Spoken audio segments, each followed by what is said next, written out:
Alors voilà un essai de correction de questionnaire sur le site de Roger Mansuy. Je suis allé dans espace vectoriel.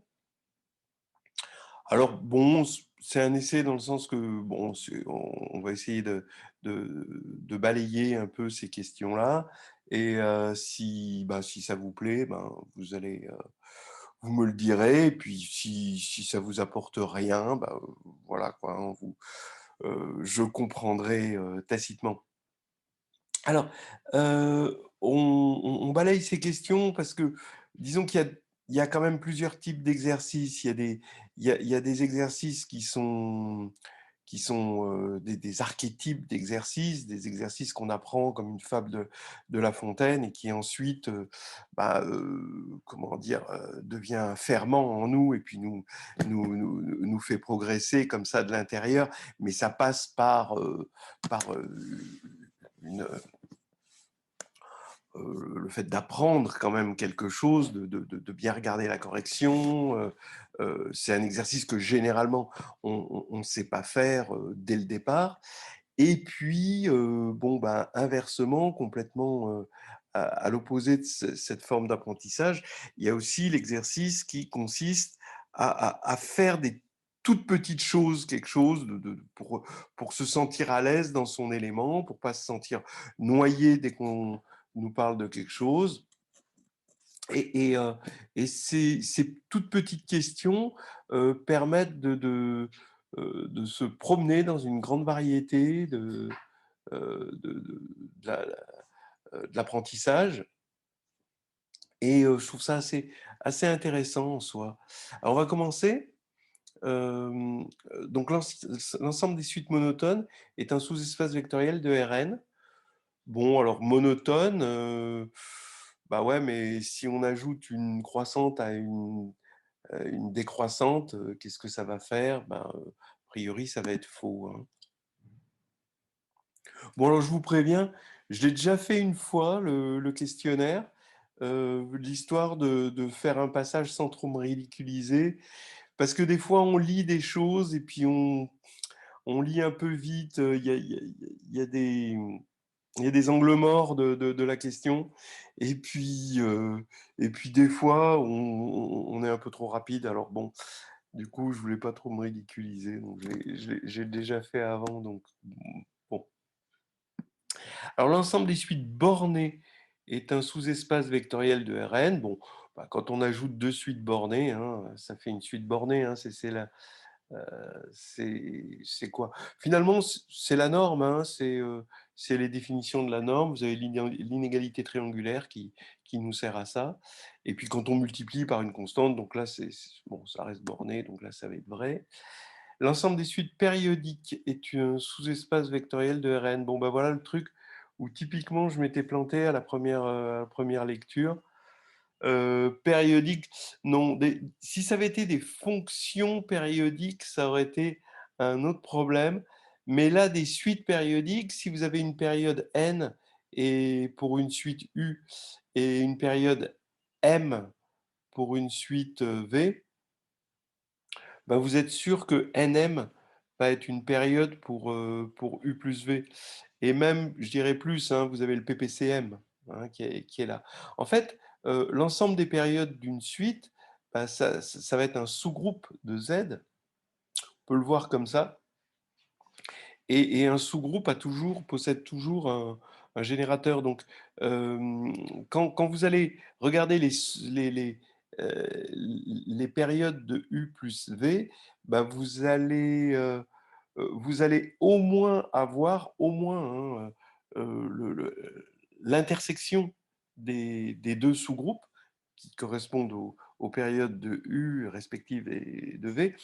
Et donc, vous allez avoir ce PPCM qui va, qui va apparaître. Mais attention, hein, c'est un minimum. Après, vous pouvez avoir mieux. Vous pouvez prendre UN et moins UN. Vous voyez bien que vous avez comme période 1. L'intersection Oui, je parle de période 1 quand on ajoute UN à moins UN puisqu'on a 0. L'intersection de deux sous-espaces vectoriels est un sous-espace vectoriel. Moi, oui, ah oui, alors là, c'est vrai. Et là, l'intersection, oui, c'est vrai. Bon, ça, on l'a vu en cours. Soit FG, deux sous-espaces vectoriels de E, tels que F plus G égale à F inter G, alors F égale G. Bon, ça, c'est encore un truc qu'on a vu en cours. F et G sont coincés entre F inter G, hein, à gauche, et F plus G à droite. Donc, quand il y a égalité, bah forcément, ça veut dire, c'est comme un théorème des gendarmes, hein, on va avoir une égalité, F et G vont être coincés entre les deux. Donc forcément, F va être égal aux deux et G va être égal aux deux aussi, donc il va y avoir égalité, donc là c'est vrai. FG de sous-espace vectoriel de E, tel que F plus G égale F, alors F égale G, ben non, vous voyez que G peut être égal à 0, peut être égal à F. Bon, ce qu'on sait, c'est simplement que G va être inclus dans F, mais c'est tout, hein, donc ça c'est faux.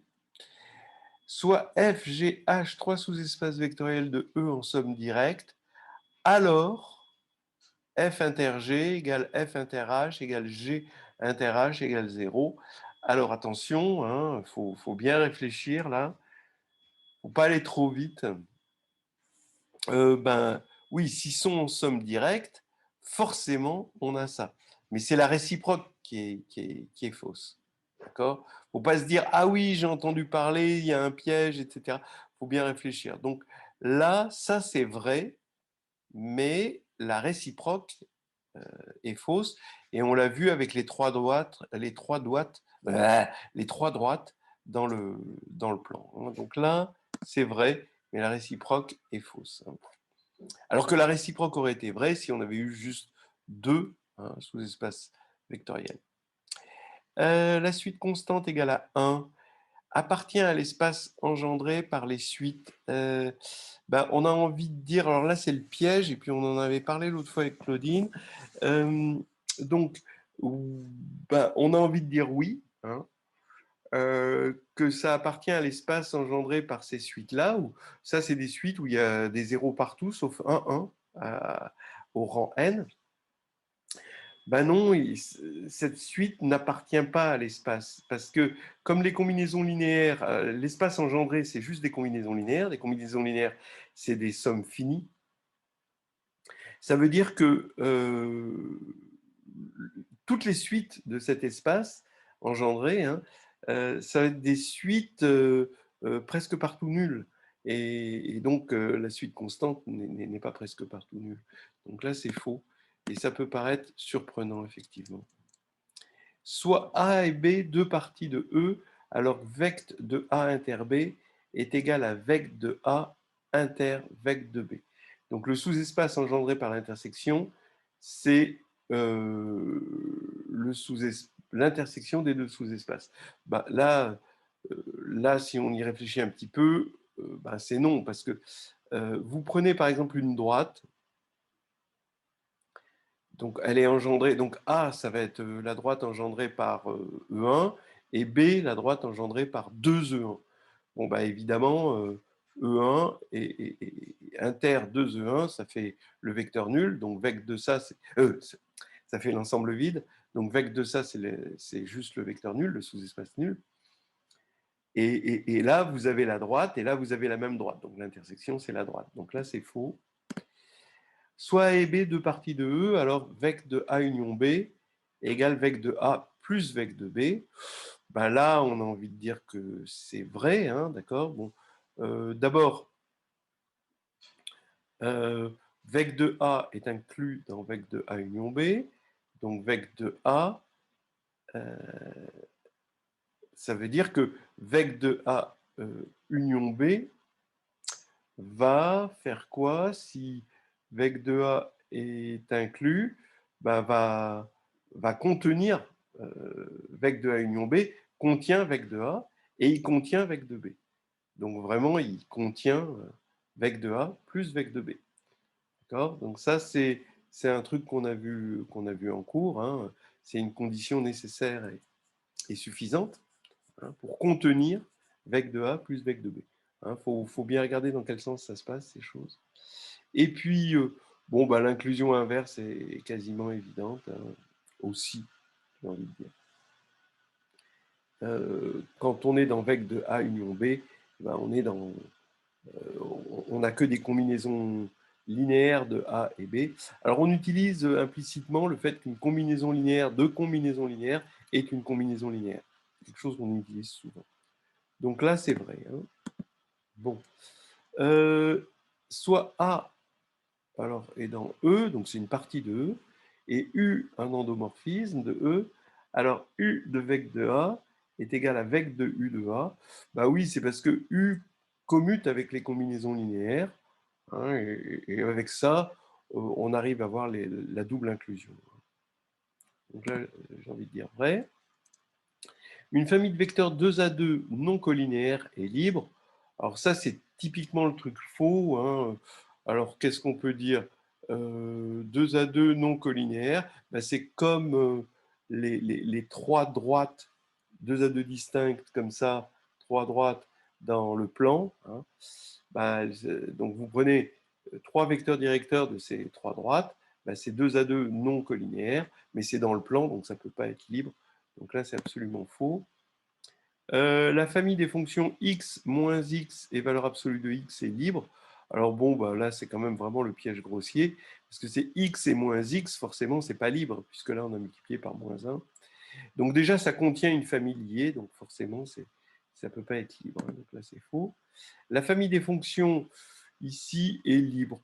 Bon, alors là, j'ai réfléchi, bon, je suis déjà passé dessus. J'ai réfléchi un moment, bah oui, oui, ça va être libre. Bah, faut le faire en prenant des X.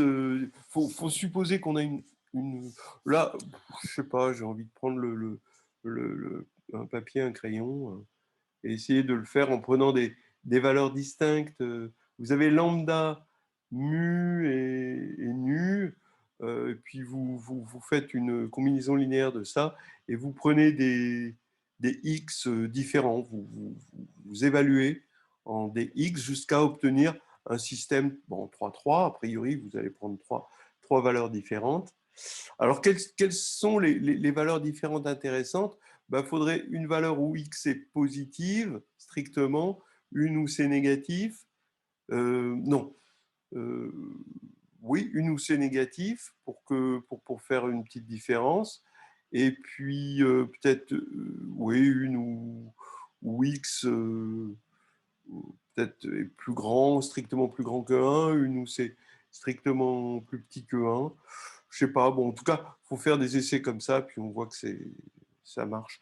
Bon, après, on peut le voir un peu géométriquement, c'est-à-dire regarder ça et voir que lui ne peut pas s'écrire géométriquement hein, en fonction de ça et de ça. Vous ne pouvez pas faire ce décalage.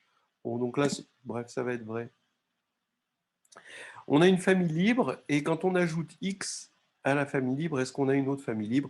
Prenez x égale moins E1, et vous allez voir que vous aurez 0 ici, et donc ça peut pas être libre, donc là c'est faux. Alors on a deux familles au même nombre d'éléments, et là c'est une famille libre. Est-ce que la somme de deux familles libres est libre? Non.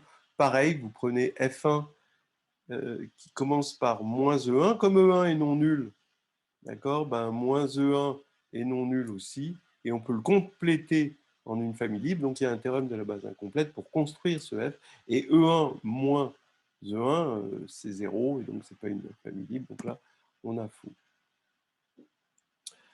Tout élément du sous-espace vectoriel engendré par les vecteurs x1, 1 est une combinaison linéaire de ces vecteurs. Bah oui, oui, ça c'est vrai. Ça vient encore du fait que une combinaison linéaire de combinaison linéaire est une combinaison linéaire. Les amis de mes amis sont mes amis. Tout élément du sous-espace vectoriel engendré par des vecteurs xi est une combinaison linéaire de deux de ces vecteurs. Évidemment, non. Si vous êtes, si vous êtes en dimension 2, ça va être vrai. Hein. Si vous êtes en dimension 2, c'est le théorème de la base extraite, entre parenthèses. Mais si vous êtes en dimension strictement supérieure à 2, ben, là, ça devient faux. Si G et H sont des supplémentaires de F dans E, alors l'intersection de G et H n'est pas réduite au vecteur nul. Ben, non, vous prenez F, une droite dans le plan, vous prenez deux droites supplémentaires, et deux droites supplémentaires distinctes ben, vont, vont être d'intersection nulle, donc là, c'est faux. Si G et H sont supplémentaires dans E et F a un sous-espace de E, oui, alors G inter F et H inter F sont des supplémentaires dans F. Bon, alors on a encore, hein, toujours pareil, l'intersection n'est pas distributive sur la somme. Voilà, donc ça, il faut bien y penser. Et en fait, on ne va pas avoir la somme. L'intersection ici sera nulle, ça oui. Et donc, s'il y a décomposition, alors la décomposition est unique. Donc ça oui. Mais on n'aura pas la propriété de la somme, c'est-à-dire que ça plus ça, ce ne sera pas égal à f. G inter f plus h inter f ne sera pas égal à f. Donc on voit toujours ça. Vous prenez f une droite dans le plan, g et h justement deux supplémentaires. On voit que c'est toujours le même contre-exemple qui tourne en rond des trois droites, deux Z2 distinctes dans le plan. Donc là c'est faux. X, un vecteur dans un espace vectoriel E différent d'une droite, alors le complémentaire vect X engendre E. Ben oui, parce que on va avoir tout E, sauf éventuellement vect X. Mais comme c'est différent d'une droite, il y a au moins une deuxième dimension. Et sur cette deuxième dimension, on peut prendre une coordonnée. Et on peut prendre deux vecteurs de coordonnées opposés sur cette deuxième dimension. Et donc, vous les voyez, ces deux vecteurs, ils vont être symétriques par rapport à la droite engendrée par x, en quelque sorte. Et donc, la somme va être sur vec x. Donc, ça va engendrer aussi vec x. Grâce à cette deuxième dimension, donc on se sert du fait que c'est différent d'une droite. Pour tout x, y, vecteur d'un espace vectoriel E, il existe un endomorphisme U tel que U de x égale y. Alors là, attention, on a presque envie de dire oui par le théorème de la base incomplète et le théorème fondamental. Mais si on pense au théorème de la base incomplète, justement, il y a un garde-fou, il y a le mot libre, donc non nul, quand il n'y a qu'un seul vecteur. Et effectivement, donc vous prenez x nul, et y non nul, ben on voit bien que c'est impossible, donc c'est faux. Mais c'est presque vrai dans le sens que si on avait dit ici x non nul, alors ça aurait été vrai, d'après les théorèmes du cours. Parce qu'on aurait pu compléter x en une base. Et on n'a pas besoin de dire y non nul, hein, par contre, mais x oui. À cause de cette liberté, hein, et libre veut dire libre d'envoyer par un morphisme là où on veut. Voilà. Ça, c'est un truc important. Donc là, c'est faux, mais c'était presque vrai. Si U appartient à L de E, alors im de U et ker de U sont supplémentaires. Alors ça, c'est un joli piège parce que la formule du rang nous dit qu'au niveau des dimensions, ça pourrait marcher. Mais c'est qu'au niveau des dimensions que ça marche.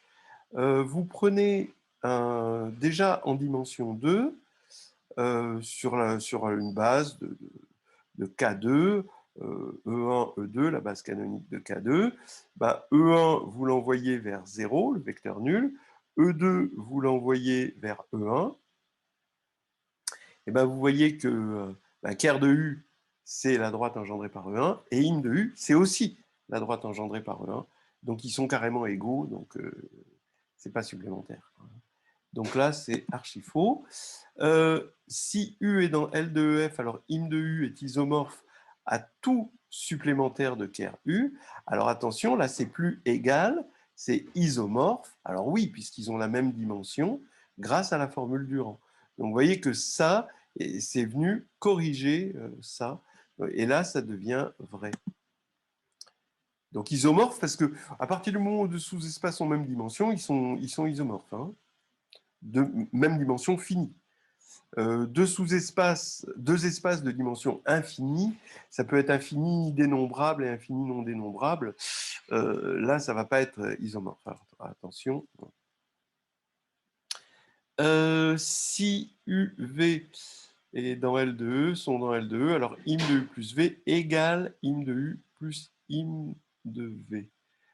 Alors, U plus V, ben là, on est sûr d'une chose, hein, c'est que im de U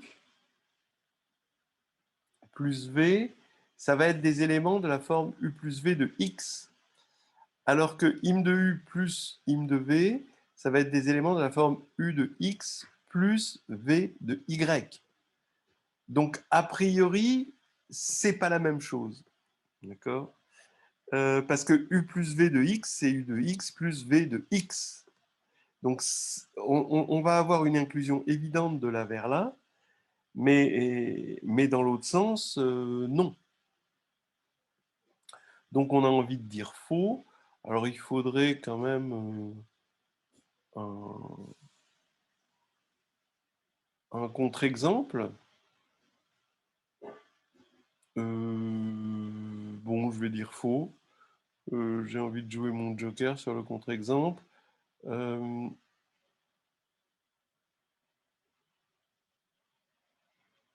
Oui, on va prendre U et V, deux endomorphismes opposés. Donc im de U, c'est nul. Bah, ouais, comme tout à l'heure en fait.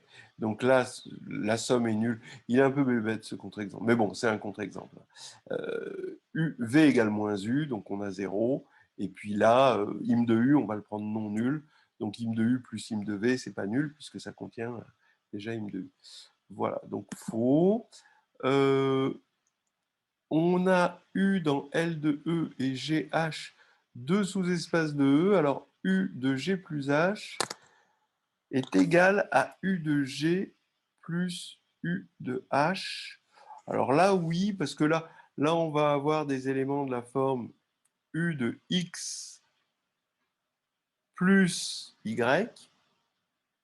Et donc, parenthèse, X plus Y, hein, d'accord. Et là, on a des éléments de la forme U de X plus U de Y. Donc là, déjà, c'est mieux. On y croit parce que U est linéaire. Donc là, ça va être vrai. Si UV est dans L2, sont dans L2, alors U rond V égale 0. Si et seulement si im de V est inclus dans ker de U. Bah oui, hein, ça veut dire que tout élément de V qui est de la forme V de Y est annulé par U. Donc ouais, ça c'est vrai. Alors, si U rond V égale 0, alors E égale 0 ou V égale 0, alors là, ça voudrait dire que l'espace des matrices est intègre, ou l'espace ici, ça c'est la propriété d'être intègre hein, pour L de E. Alors, ce n'est pas l'espace, hein, j'ai dit une bêtise en disant l'espace des matrices est intègre. J'aurais dû dire l'anneau ou l'algèbre des matrices est intègre. Ben, oui, ça implique U égale 0, V égale 0. Ben non, hein, vous prenez, vous voyez déjà ici hein, que c'est faux. Hein, j'ai donné le contre-exemple déjà avant. Donc vous prenez U qui envoie E1 vers 0, E2 vers E1, et V égale U. Alors on a im de U est inclus dans ker de U. Hein, donc on a U rond U égale 0, et pourtant U est non nul. Donc ça, c'est archi faux. Donc ça amènera à la notion d'endomorphisme nilpotent aussi, hein, par exemple, si on veut que U soit égal à V, U est un nilpotent non nul. Il y a des nilpotents non nuls. Si U rond V égale V rond U, alors U de ker V est inclus dans ker V. Bon, alors là, j'ai envie d'arrêter là. C'est parce que ça commence à être des choses qu'on verra plus tard. Donc on reviendra un petit peu plus tard. Là, ça y est, on commence à attaquer. Bon, la réponse est oui. En fait, quand deux endomorphismes commutent, chaque sous-espace propre de l'un est stable par l'autre, et le noyau, c'est un sous-espace. Donc ici, c'est vrai. Et GL de E est un sous-espace vectoriel de L de E. Bah, il contient même pas zéro, vous voyez, donc là, c'est faux. Bon, voilà. Hein, donc après, j'ai pas envie de continuer parce que ça va être des choses, on sera plus à l'aise plus tard. Donc on va s'arrêter là. Euh, voilà. Bon, bah, vous me direz si ça vous a été utile. Et puis, en tout cas, c'est pas compliqué pour moi de faire ces petites choses. J'ai juste la petite prise de risque à chaque fois que je clique. J'ai peur de tomber sur un bip rouge et de me ridiculiser, et de perdre le peu d'aura que je pourrais avoir. Mais bon, voilà. Très bien. Allez, à bientôt.